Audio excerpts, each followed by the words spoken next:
Star Wars en direct vous est présenté en collaboration avec Cyclan.net, Mintinbox.net, StarWarsHolonet.com, PlanetStarWars.com, StarWarsUniverse.com, Star Wars Geeks Québec et Génération Star Wars et Science-Fiction.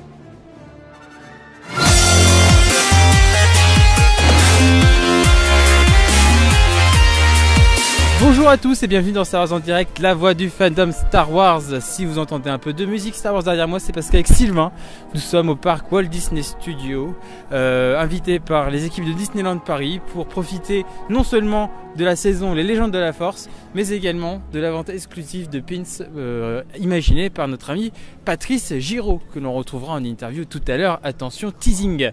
Alors déjà Sylvain, pour commencer, ton petit WhatsApp en dehors de cet événement. Pas grand chose, hein. J'ai froid, j'ai une angine. Niveau Star Wars, pas de réelle news, mais à part que on est en train de claquer le pognon chez Disney, hein. Donc voilà. Ok, et de mon côté, comme d'habitude, une petite rencontre sympathique avec Cara Knightley qui a joué Sabé dans l'épisode 1. Et voilà, ça continue. Et puis la semaine prochaine, je vais interviewer John Knoll. Donc j'espère vous en faire part aussi dans Star Wars en direct. On vous a dit qu'on ne l'aimait pas, Sébastien. Et surtout, je me suis acheté, on m'a offert la Bible, c'est-à-dire c'est le beau livre Han Solo, Star Wars Icon Han Solo, qui est un peu la Bible sur Han Solo. C'est un magnifique livre et voilà, c'est mon livre préféré pour des raisons que maintenant vous devrez comprendre. Donc retournons au sujet principal avec Sylvain. On va partir déjà en hyperespace. Oh crap! Prepare to jump into hyperspace on my mark. All right, stand by.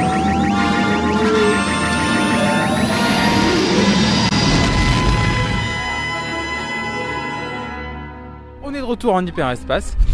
Donc Disneyland aujourd'hui ce mois-ci a fait vraiment les choses en grand parce qu'en fait on a été invité 2 fois au mois de janvier.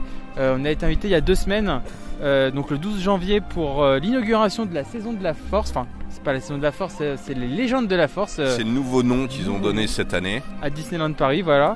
Donc c'est au parc Walt Disney Studios. Ouais, on va marcher un peu avec Sylvain parce que la musique est un peu forte. Et qu'il y a du monde. Et qu'il y a du monde. Donc la nouveauté par rapport à cette année, c'est que contrairement à l'année dernière, il n'y a pas d'exposition de vaisseaux de la saga. Mais on a quand même des choses en plus. On a notamment un nouveau spectacle. Parce que l'année dernière, on avait la marche du Premier Ordre. Mm-hmm. Donc c'était Phasma qui dirigeait ses troupes, à la fois dans la venue, donc ce qu'on appelle la marche, et aussi un mini-spectacle sur scène. Et maintenant, ce ne sont plus les seuls, parce qu'on a également la marche impériale. Alors cette fois-ci, c'est un officier impérial qui fait un petit défilé militaire au milieu du parc pour se positionner sur la nouvelle scène. Et après avoir fait une petite inspection, il y a Dark Vador qui s'en mêle. Et l'officier... il n'emmène pas large. Il n'emmène pas large. Il résiste un peu, mais voilà. Dark Vador fait vite le ménage. Une petite démo de ses pouvoirs. Et c'est très sympathique. Après, voilà, ça se termine avec les Stormtroopers qui tirent. Il y a des feux d'artifice partout, c'est génial. Ça peut être, il y a 3 morts, il y a des gamins qui font des. Mais non. Et après, surtout, les Stormtroopers restent dans le coin pour que les fans puissent continuer à prendre des photos avec. Donc, ça, c'est très très sympathique. Et je vous disais tout à l'heure, la nouvelle scène, c'est parce qu'en fait, l'année dernière et l'année d'avant, en fait, on avait une scène avec un grand écran. Et une scène unique. Et ouais, une scène unique. Et cette fois-ci, il y a 3 scènes en fait. Il y a toujours la scène principale devant la Tour de la Terreur. Il y a 2 petites scènes avec des écrans et des petits escaliers de chaque côté. Ça agrandit énormément le décor pour les spectacles. Ça leur donne une plus grande prestance et c'est super. Surtout que chaque scène est rehaussée d'écrans où sont diffusées les images. Là en ce moment le spectacle n'a pas démarré et sur les écrans annexes qu'ils ont fait, vous avez des mini questionnaires avec pour faire patienter les gens. Et voilà. Comment s'appelle le chef suprême du Premier Ordre? Le Supreme Leader Snoke. Voilà. L'écran de gauche c'est en français, l'écran de droite c'est en anglais. Et on a déjà remarqué qu'il y a certaines fautes d'orthographe dans les noms des personnages. Bon, là pour le coup, il n'y en a pas donc. Mais voilà. Et il y a aussi toujours ce nouveau spectacle. Enfin, ce nouveau spectacle, c'est un spectacle qui existait déjà, mais qui est un peu upgradé. Je crois que ça s'appelle Les Légendes de la Force. Sylvain, prends-moi le programme et dis-moi ce que c'est le nom de ce spectacle. Je l'ai planqué dans quelle poche? Voilà, maintenant que Sylvain nous dit ça, en fait, c'est un spectacle. Il y en a 2 par jour. Et en fait, Légende d'une galaxie lointaine, très lointaine. Voilà, Légende d'une galaxie lointaine, très lointaine. C'est un spectacle en fait qui va se dérouler sur scène et où on va rejouer quelques scènes phares de la saga Star Wars, avec notamment la venue sur scène de personnages, avec sur les écrans derrière les écrans des décors qui correspondent. Donc on a C3PO R2D2 sur Tatooine, on a Dark Vador dans le Tantive 4, Kylo Ren devant le promontoire là, du Premier Ordre. C'est ça. Et le drapeau en l'air à la fin. voilà. Et cette année, on a 2 nouveaux tableaux. On a l'arrivée de Boba Fett qui est dans la salle de congélation carbonite. C'est ça. Et on a BB-8 qui est sur Jakku, si je ne me trompe pas. Ouais. Jakku avec le Lougabist là, il me semble que c'est ça. Si je dis pas de bêtises. Voilà. Et ils ont aussi changé celui de Chewbacca parce qu'à la base Chewbacca était dans le Faucon Millenium et puis se baladait dans le Faucon Millenium en faisant et cette fois-ci dans le Faucon Millenium ils ont rajouté des porgs. Voilà. Sylvain fait mieux Chewbacca que moi. Et dans le Faucon Millenium ils ont rajouté des porgs et du coup on voit Chewbacca qui chasse un peu les porgs avec son arbalète et c'est très rigolo. Blaster, ouais. Voilà, moi je trouve ça rigolo, je trouve ça sympa. Et comme d'habitude, le soir même, on a la Célébration Galactique, qui est le spectacle son et lumière diffusé sur la Tour de la Terreur. Lui aussi upgradé. Voilà, avec des nouvelles scènes, notamment de Solo. Enfin, c'est de tableau. Mémoire, un seul tableau sur Solo. Il y a un tableau sur Solo, sur Vandor avec le train, et puis on a les personnages principaux qui arrivent devant nous. Et là c'est mon premier mauvais point, parce qu'à la fin de ce spectacle-là, il y a toutes les affiches des films qui apparaissent successivement, sauf celle de Rogue One et de Solo. Ben, ils gardent la trilogie, enfin la saga principale, c'est logique. Enfin, moi, ça me choque pas. Moi, ça me gêne, parce qu'il n'y a pas assez d'Emilia Clarke. Il n'y a jamais assez d'Emilia Clarke pour moi. Il n'y en a pas assez. Et il y a un nouveau tableau, pour moi c'est un des meilleurs d'ailleurs ce nouveau tableau, c'est le combat dans la salle du trône de Snoke. En fait on a tous les gardes prétoriens sur la tour et en fait comme dans le film, c'est à dire que les rideaux rouges se déchirent, on a l'impression que la tour de la terreur est en train de brûler et on voit tous les gardes de Snoke en ralenti avec leur mouvement de combat. C'est très réussi et c'est une très belle upgrade de ce spectacle qui est toujours à jour tous les ans avec les nouveaux films qui sortent. Et moi je dis encore une fois chapeau Disney. Enfin Disneyland pour le coup. Paris. Paris. Il s'est vraiment mis, même dans la mise en scène des différentes marches, elles sont filmées, on les suit, donc c'est vraiment un bel upgrade cette année-là. Ouais. Et aussi un nouvel ajout, c'est un nouveau point photo avec Chewbacca. Qui est à gauche. Voilà, à gauche de nous, mais bon là pour le coup vous voyez pas. Et du coup on a pu faire une petite photo sympa tous avec Chewbacca. Et en fait ils ont recréé le décor du Faucon Millenium. Ils ont recréé la salle où en fait où il y a la salle d'échecs où Luke Skywalker s'entraîne avant qu'Han Solo arrive. Et en fait nous Chewbacca était là pour nous faire un gros câlin, faire une nouvelle photo. Et voilà, je trouve très sympa. C'est sympa d'avoir dans un parc Chewbacca et dans le parc principal on a Dark Vador. Voilà, comme ça. Il y a un Stormtrooper Il y a un Stormtrooper qui passe à la voilà. Qui se balade, il a l'air de se faire. Mais non, il se fait secourir par des enfants. Et une dame demande gentiment une photo avec. Et voilà. Et il vient de dire, c'est génial, c'est génial. Alors on a ça en direct. Il y a un gosse qui demande une photo au Stormtrooper. Et le Stormtrooper fait un mouvement de main. Et il fait, certainement pas. Pour dire, voilà, on est vraiment dans Star Wars. Voilà, donc après le Stormtrooper est gentil, prend comme des photos. Mais comme vous voyez là, on voit en direct que les personnages sortent vraiment pas de leur rôle. Et c'est génial quoi. Parce que tu vois, le Stormtrooper c'est censé être un méchant, donc il va pas te dire ah vas-y je te fais un câlin. Non, il te dit certainement pas. Et après il est en mode ouais vas-y. Mais je trouve ça génial. J'avais limite envie d'arrêter l'émission de me prendre une photo parce qu'en fait là il est tout seul. Ouais. Mais bon on en a déjà des belles. Voilà, on va continuer l'enregistrement. Quoique là il est vraiment tout seul. Donc ensuite nous avons l'ami Patrice Giraud qui a créé une nouvelle collection de pins exclusives limitée à 500 exemplaires. Donc il y a 4 pins différents. 3 qu'on va appeler petits, mais ils sont quand même très gros. C'est pour les afficher sur votre t-shirt. Je crois que ce sera un par un et costaud le t-shirt. Voilà. Et surtout, en fait, on va avoir. Alors, les 3 pins, il est vraiment tout seul ce Stormtrooper. Je vais prendre une photo avec. Attends.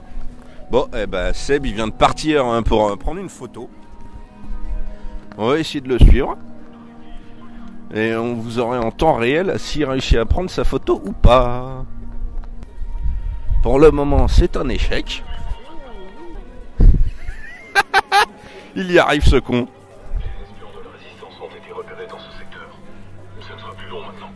Eh ben il a eu sa photo. Alors, alors je suis très content parce que j'ai sorti mon petit Stormtrooper et il a fait la photo en tenant mon petit Stormtrooper. Donc du coup c'est une mise en abîme que je trouve pas mal du tout. Voilà, vous retrouverez cette photo sur mon compte Instagram StormySeb. Mais revenons au sujet principal, à savoir les pins. Donc en fait il y a 3 petits pins qui sont... alors toute la collection est autour du Faucon Millenium. Ouais. Donc on a un premier pins qui est très original, en fait c'est le cockpit du Faucon Millenium de face qui s'ouvre. Et une fois qu'on ouvre le cockpit, on voit une photo où il y a Han Solo, Luke, Obi-Wan et Chewbacca dans Un Nouvel Espoir. C'est la photo classique où on voit les 4 dans le cockpit, donc ça c'est génial. Ensuite nous avons le Faucon Millenium en noir et doré, où c'est écrit Millennium Falcon en dessous, et il y a les 2 dés de Han Solo qui pendent en dessous. Ça c'est vraiment je pense que celui que tout le monde a préféré. Et enfin on a un 3ème pins où on a le faucon où enfin les couleurs sont classiques, on va dire réalistes entre guillemets. Cette fois-ci c'est le faucon de l'épisode 7 parce que l'antenne est carrée tandis que les autres c'est le faucon de la trilogie originale. Et derrière il y a un fond en vitesse lumière et tout est en 3D bien sûr et c'est assez original. Chaque pins est limité à 500 exemplaires. Hein. Et enfin on a un pins jumbo qui est beaucoup plus gros que les autres. Il a la taille de ma main. C'est ça, la taille de la main de Sylvain, enfin un peu plus petit. Il est dans un coffret collector, c'est un Faucon Millenium en fait tout en argent, tout argenté et c'est vraiment une très très très belle pièce. Ouais. Nous aussi limité à 500 exemplaires. Voilà. Donc nous on a pu les acheter en avant-première, mais en fait il faut les acheter via une application à 18h et ça va partir en 3 secondes. Et nous on a été un peu privilégiés aujourd'hui, voilà. On le reconnaît et on s'en excuse pas. Et ce qui est vraiment dommage, c'est qu'il y a des gens les spins ne sont pas encore en vente, que je les retrouve déjà sur eBay à 3 fois leur prix. Sérieux? Ouais, en fait une collection des 4 pins ça coûte environ 100 €. Et il y en a déjà qui vendent la collection entière pour 300. Et je trouve ça scandaleux quoi. C'est scandaleux. Alors qu'ils l'ont pas encore. Les pins, ouais, voilà, ils les ont pas encore. Et c'est dégueulasse. Voilà. Parce que ça va être quand même difficile de les obtenir. Alors essayez en plus de faire une plus-value à la mort moelleux là-dessus, c'est pas très propre en tant que fan. Voilà. Sur ce, mon Zoom qui m'enregistre mon son me dit que j'ai bientôt plus de batterie. Ah bah tiens, il est là, le gars avec attends, et on a encore une interview à faire de Patrice Giraud parce que tout à l'heure là dans 15 minutes on a un meet and greet avec Patrice.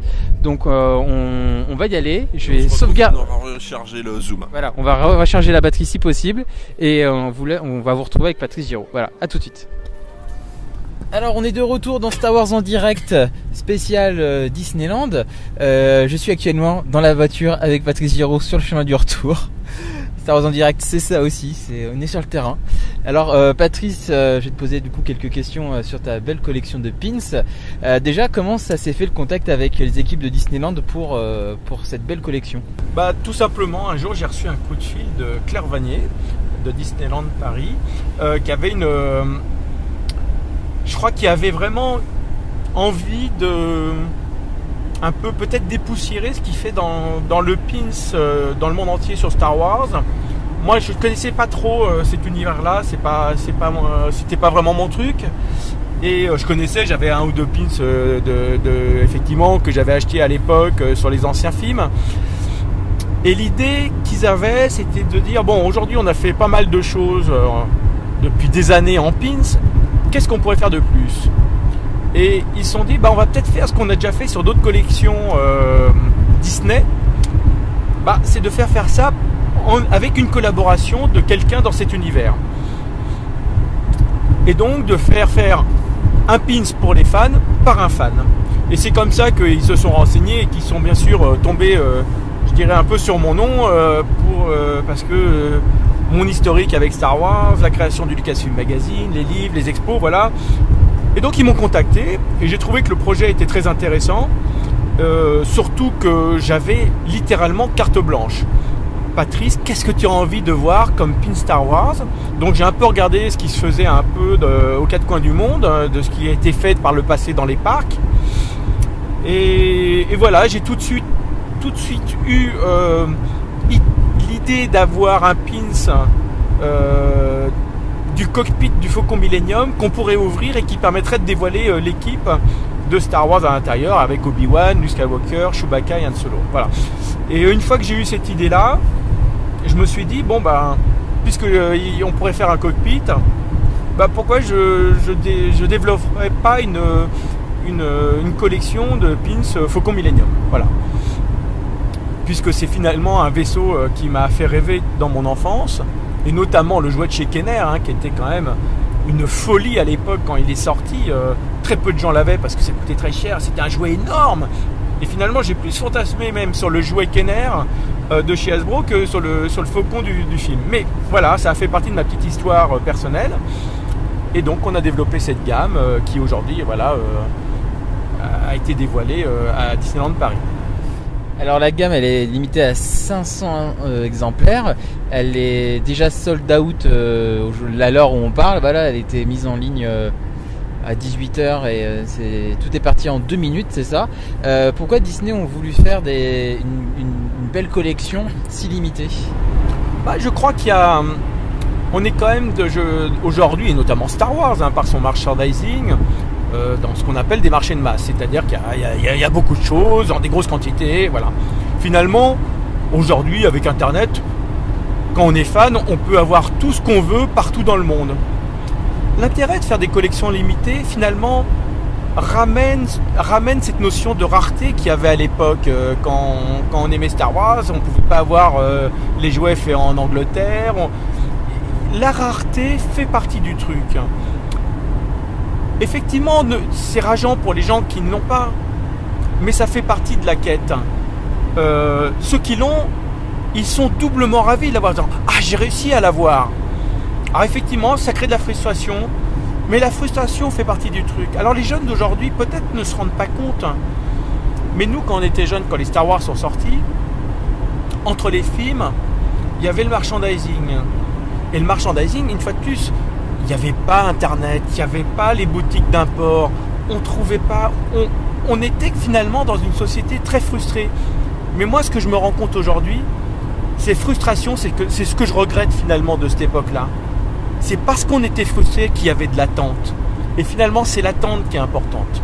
Alors effectivement, aujourd'hui, 500 pins, c'est pas énorme, mais bon, ça fait partie du truc, il faut être effectivement sur le coup pour réserver son pins ou jouer au jeu concours. Voilà, ça fait partie du truc. Ceux qui n'ont pas envie, bah, ils passent leur chemin et puis ils vont acheter d'autres pins. Mais si vous voulez cela, bah, il faut partir. Ça fait partie du jeu. Voilà, ça fait partie de l'engouement, de l'adrénaline, de se dire est-ce que je vais l'avoir, pas l'avoir. Voilà. Et on va rester toujours dans Disneyland. En ce moment, c'est la nouvelle saison Star Wars qui s'appelle Légende de la Force. On a pu voir le spectacle ensemble tout à l'heure. Toi, qu'est-ce que tu en as pensé de cette troisième saison Star Wars déjà dans les parcs de Disney? Bah, finalement, c'est la troisième version qu'on voit. Je crois que les 2 dernières, on les a vues ensemble d'ailleurs. Oui. Et ce qui est très étonnant à chaque fois, c'est qu'on se dit bon, bah ok, on vient voir. Et à chaque fois, bah, on a la même réflexion, de se dire ah là, ils ont encore tout rechangé. Ils ont trouvé des nouveaux mappings, des nouvelles histoires. Alors en plus là ils ont rajouté la Jedi et Solo Star Wars Story. Voilà, moi il y a un plan qui m'a estomaqué. Je pense que ce n'était pas dans la version d'avant, sauf si je me trompe, mais effectivement la sortie de l'hyperespace du Retour du Jedi, où on voit Han Solo dans le cockpit et derrière projeté sur la tour de la Terreur. Justement la planète d'Andorre d'arriver en voie rapide. Enfin, alors j'adore Han Solo, mais c'est Lando Calrissian qui le pilote. Lando Calrissian, mais voilà, j'ai trouvé que c'était que le plan était, les deux étaient magnifiquement montés. Voilà, je trouvais que c'est un très beau spectacle. Puis je me demande s'il n'est pas encore plus long que la dernière fois, parce qu'en fait ils en rajoutent tout le temps. Alors ils en rajoutent, mais j'ai l'impression par exemple la poursuite dans les astéroïdes, il est plus court cette année pour avoir plus casé plus de choses derrière. Et effectivement, comme tu m'as fait remarquer, à la fin, il y a encore plus de personnages. Il y a Boba Fett qui arrive. Il y a de plus en plus d'écrans devant aussi de projection. Il y en a en latéral. Et puis maintenant, il y a des lasers de partout qui sortent. Enfin, oui, le show s'améliore d'année en année, en fait. Hein. C'est ce qu'on peut retenir. Voilà, très beau spectacle. C'est vraiment... ce que je remarque, c'est qu'il y a vraiment une intention des équipes de Disneyland Paris de ne pas lasser les gens et de vraiment faire à chaque fois un nouveau show. Voilà. Et je trouve que c'est vraiment appréciable.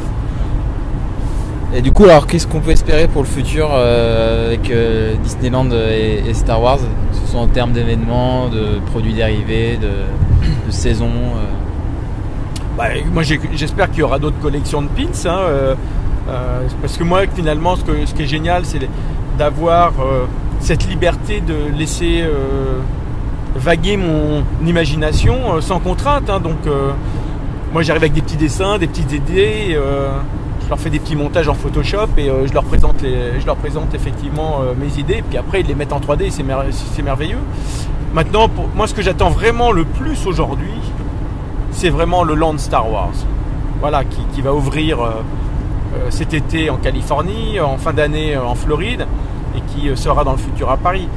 Pour moi, c'est vraiment la chose que j'attends le plus parce que je trouve que les équipes d'Imagineering de Disney sont un lieu de création incroyable. Ils font beaucoup de recherche et développement, ils sont toujours à la pointe, ils essayent toujours d'innover. Et là, ce qu'ils sont en train de faire sur le Land Star Wars, on va être au top de l'innovation, avec une immersion totale, avec des interactions avec les personnages. Enfin, je pense qu'ils n'ont pas encore dévoilé le tiers du quart de tout ce qu'ils sont en train de faire. Je pense que si on est fan, on va être sur le cul. Voilà, j'en suis vraiment persuadé. Et voilà, j'ai vraiment hâte de vivre cette expérience. Je ne sais pas quand j'aurai la chance de la faire, mais en 2025 en France a priori. Voilà, mais bon, je pense que d'ici là, je serai déjà parti aux États-Unis la faire. J'attendrai pas. Pour la petite anecdote, à l'époque, j'étais allé, Star Tours avait ouvert en 87, en fin d'année, vers décembre, et j'étais allé tout de suite l'été d'après, en août, en 88, à Anaheim en Californie faire Star Tours, et j'avais d'ailleurs filé ensuite sur Skywalker Ranch où j'avais un rendez-vous. Voilà. Donc, et pour la petite histoire, c'est ce que j'ai raconté tout à l'heure aux gens qui sont gentiment venus me voir à Disneyland. Ma relation avec Disneyland et Star Wars sont un peu communes. C'est-à-dire qu'en 77, j'ai vu en octobre la Guerre des Étoiles à Paris. Et l'été d'après, en août 78, j'ai eu la chance de partir en Californie avec mes parents. Et je me souviens précisément de ce moment où on est arrivé sur le parking de Disneyland. À l'époque, le parking Disneyland était littéralement devant l'entrée de Disneyland. Mon papa se gare, je sors de la voiture, et garé à côté de nous, il y avait ce qu'on appelle un Woody, c'est-à-dire ces voitures break avec du bois tout le long. Et à l'arrière de la voiture était posé dans le coffre un chasseur taille de chez Kenner, et je n'en avais jamais vu. Et j'étais littéralement bloqué sur la vitre. Mon père m'a tiré du bras pour m'emmener à Disneyland parce que j'étais fasciné par le jouet. Voilà, donc Disneyland et Star Wars, la première rencontre avec Disneyland est assimilée à Star Wars dans ma tête. Voilà, depuis maintenant pratiquement 41 ans. Voilà. Eh ben écoute, merci beaucoup Patrice pour cette super interview en voiture. En voiture, c'est une première, c'est une cascade. Voilà, c'est l'interview en voiture pendant que Patrice conduit. Voilà, sous la neige. Bravo. Voilà. Bon, et ben nous on va continuer à rentrer chez nous et merci de nous avoir écoutés et à très vite sur Star Wars en direct. Que la force soit avec vous.